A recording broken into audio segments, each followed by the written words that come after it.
Hello students, welcome to इंटीग्राफिंग YouTube channel. So आपके साथ फिर से कनेक्ट हो रहे हैं एक और सक्सेसफुल स्टोरी के साथ। आज हमारे साथ हमारे स्टूडेंट अवेलेबल हैं जो कि अमृतसर से आए हैं। तो सबसे पहले तो हम उनको कंग्रेचुलेट करेंगे और जानेंगे कि उनका सक्सेस रेट हमारे साथ कैसा रहा, उनको क्या क्या हेल्प मिली थी, उनके एक्सपीरियंसेस कैसे थे और आने वाले स्टूडेंट्स को वो क्या गाइड करेंगे कि कैसे उनको अप्लाई करना चाहिए। तो सबसे पहले तो हम कंग्रेचुलेशन करेंगे Baljinder ji, congratulations. Thank you ma'am, thank you. Denmark का स्टडी वीज़ा आया है, तो सबसे पहले तो कितनी खुशी है वीज़ा लेने की और कैसे इंडो यूरोपियन को कांटेक्ट किया आपने? एक्चुअली मैम खुशी तो बहुत है क्योंकि पहले भी एक बार ट्राई कर चुके थे, उसके अच्छा। बाद फिर अभी काफ़ी देर बाद ट्राई किया तो अच्छा एक्सपीरियंस रहा और गाइडेंस ऐसे मिली कि मेरा कज़न लास्ट ईयर गया था डेनमार्क ही, ओके। और वो अभी वहाँ पे फ़िलहाल स्टडी कर रहा है। तो उसके रेफरेंस से मैंने अमृतसर ब्रांच में शिवानी मैम से कांटेक्ट किया था। ठीक है। और उन्होंने सारा कुछ प्रॉपरली गाइड किया था कि जो अभी मेरी प्रोफाइल है, क्योंकि I was a working professional, okay. तो उस हिसाब से उन्होंने मेरे जो ग्रेजुएशन 2011 का था तो उसके हिसाब से जो मतलब प्रॉपर आगे का कोर्स चाहिए था मास्टर्स के लिए, उसकी जो ऑप्शंस थी उन्होंने वो बताई और उसके बाद हमने बड़े ध्यान से सिलेक्ट किया और अभी एमएससी इंटरनेशनल बिजनेस के लिए इंटरनेशनल बिजनेस अकेडमी कोल्डिंग में एनरोलमेंट होने के बाद वीज़ा हो गया है अपना। ठीक तो है। पूरी टीम ने ओवरऑल बहुत अच्छा सपोर्ट किया और जो भी एज पर डिफरेंट स्टेप्स उन्होंने जो माइलस्टोन थे वो अचीव करने से पहले प्रॉपर गाइडेंस की ठीक है। कि कैसे मतलब अपने डॉक्यूमेंट प्रिपेयर करने हैं। उसके बाद कैसे अपना ऑफर लेटर के लिए अप्लाई करने के बाद जो भी अपना वीज़ा इंटरव्यूज़ के लिए इनकी टीम ने बहुत अच्छा हमें हेल्प किया। ख्याति मैम ने स्पेशली काफ़ी अच्छा प्रिपरेशन करवाया। ठीक है। और उसके बाद इंटरव्यू के बाद फिर फाइल अपनी सबमिशन हुई और फिर हमें फाइनली वीज़ा मिल गया है। चलो, गुड इनफ। तो आपने बताया डे 1 से अभी तक का जो जर्नी था वो स्मूथ था, गाइडेंस अच्छी थी, कुछ भी अप्लाई करने से पहले टीम आपको गाइड करती रही कि आपको क्या क्या डॉक्यूमेंट्स दिखाने हैं और कैसे ये चीज़ें अप्रूव होंगी, क्या आपको आंसर्स करने हैं। तो कोऑर्डिनेशन की अगर बात करें, बिकॉज आप बता रहे हैं आप अमृतसर से जैसे जुड़े थे, ब्रांच में गए थे, वहाँ का कोऑर्डिनेशन आपने लोकल टीम से करा, बट यहाँ पे जो आपका असिस्टेंस था हेड ऑफिस के थ्रू, वो कम्युनिकेशन कितना स्ट्रांग था, आपने वो कैसे मेंटेन किया? मैम कम्युनिकेशन जिस स्टेप पे इनको रिक्वायरमेंट थी, ये तुरंत ही मतलब एक माइलस्टोन से दूसरे माइलस्टोन पे जाने पे तुरंत ही मेरे साथ कांटेक्ट करते थे।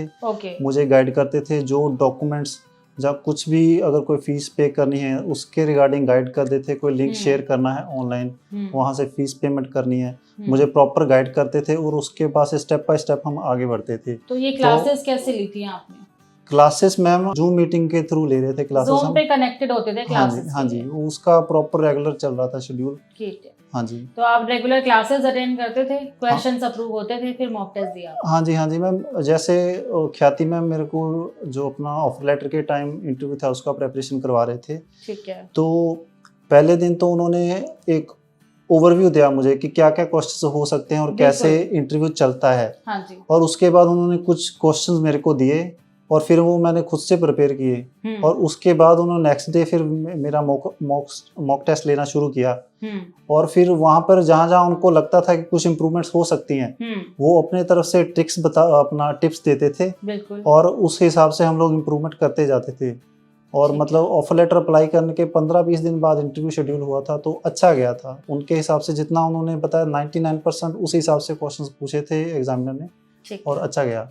चलिए, बहुत बढ़िया बात है कि आपका जो एक कम्युनिकेशन लेवल उन्होंने अंडरस्टैंड किया और डे बाय डे उन्होंने वैसी असिस्टेंस दी कि without to get any kind of confusion आपने उसको प्रिपेयर किया। हाँ जी। क्योंकि ओवरव्यू मिलने के बाद ही स्टूडेंट समझ पाते हैं कि मेरे को अपनी किस लैकिंग पॉइंट पे भी काम करना है। हाँ जी। ठीक है। तो क्वेश्चंस ऑलमोस्ट सारे वैसे ही थे, आपने जब अटेम्प्ट किए तो यूनिवर्सिटी लेवल पे आप क्लियर हो गए? हाँ जी। एक्चुअली मैम उनकी गाइडेंस के बाद ना मैं काफ़ी कॉन्फिडेंट फील करने लगा। क्योंकि मुझे लगता था कि अगर 1-2 क्वेश्चन मेरे दिमाग में भी आए थे तो मैंने उनसे कंसल्ट किया था कि इनका मतलब किस हिसाब से अप्रोच करना है इस क्वेश्चन को, तो उन्होंने अच्छा गाइड किया और फिर मैं काफ़ी कॉन्फिडेंट था इंटरव्यू देने के टाइम और अच्छा गया इंटरव्यू। चलिए, क्योंकि इंटरव्यू ही एक इम्पॉर्टेंट पॉइंट है स्टूडेंट्स, जिसमें काफ़ी सारे स्टूडेंट लैग करते हैं और ये जानते हुए कि इंटरव्यू होना है, कई स्टूडेंट अप्लाई नहीं कर पा रहे हैं। तो स्टूडेंट इस चीज़ के लिए प्लीज़ मत डरिए। अभी हमें बलजिंदर ने क्लियर किया है कि आपका ओवरव्यू देखा जाएगा, आपकी जितनी भी फ्लुएंसी है या आपको कैसे क्वेश्चंस अटेम्प्ट करने हैं, ट्रेनर्स इसमें आपका पूरा साथ देंगे। सो डोंट वरी, इंटरव्यू से घबराइए नहीं, अपनी ड्रीम कंट्री जरूर चूज कीजिए।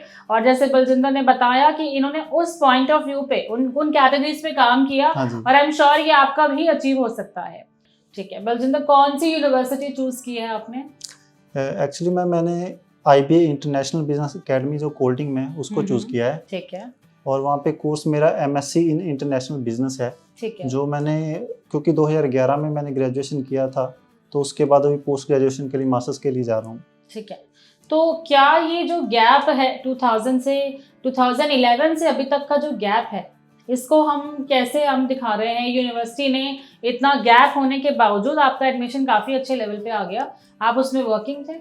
हाँ जी मैम, एक्चुअली मैं कंटिन्यू वर्क कर रहा था। मैं डिफरेंट 3 फर्म के लिए काम कर रहा था, और ये चीज़ स्पेशली उसने मुझसे पूछी भी थी कि 2011 के बाद स्टडी क्यों नहीं, अभी क्यों कर रहे हो ना, अभी क्यों दोबारा से स्टडी स्टार्ट करे। तो ये उसने पूछा था और मैंने उसको प्रॉपर्ली जो वैलिड रीजंस है अपने, वो उनको अपना बताया था, अपने आंसर जो बेस्ट थे।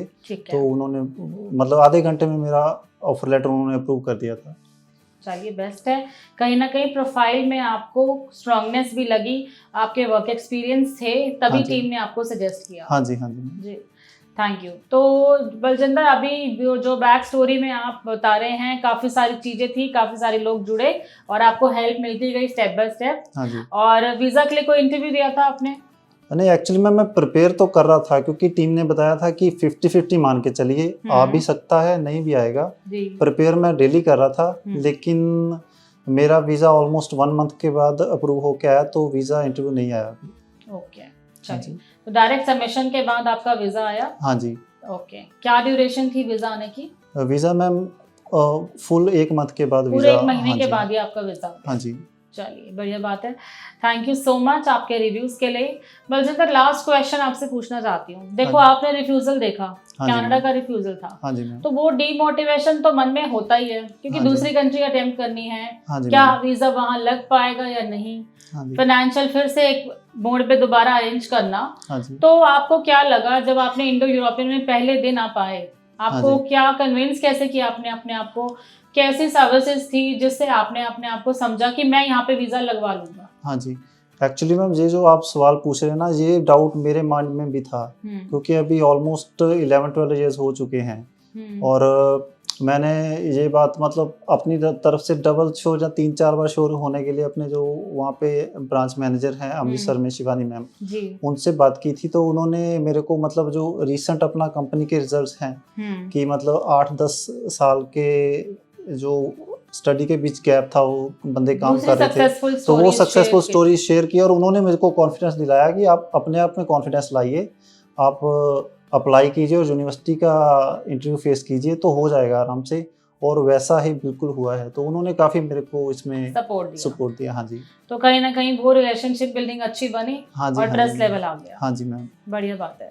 Thank you so much. और आपको इन फ्यूचर कोई भी इंक्वायरी हो, कुछ भी आप पूछना चाहते हो, पेपर रिलेटेड वर्क भी, तो डेनमार्क जाने के बाद टीम आपको जरूर कांटेक्ट करेगी। आप भी कनेक्टेड रहिए। So thank you and best of luck. Thank you very much. Thank you students, हमारे साथ हमेशा जुड़े रहने के लिए। तो ये जो सक्सेसफुल स्टोरीज होती हैं, ये कहीं ना कहीं रियलाइज कराती हैं कि स्टूडेंट किस मॉड्यूल से, किस विजन से आते हैं और उनके ड्रीम्स कैसे कंप्लीट होते हैं।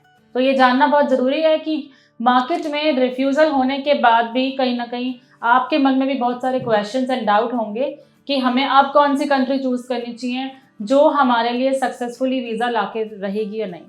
तो ऐसा ही टीम ने काफ़ी सारा सपोर्ट दिया। तो बलजिंदर को सपोर्ट लेवल से और डे 1 से ही जो I am sure trust build up हुआ, उससे ही कॉन्फिडेंस आया कि मेरा वीज़ा आ जाएगा, और उन्होंने वही फॉलो किया जो उनको टीम ने सजेस्ट किया। तो ये बहुत इंपॉर्टेंट है।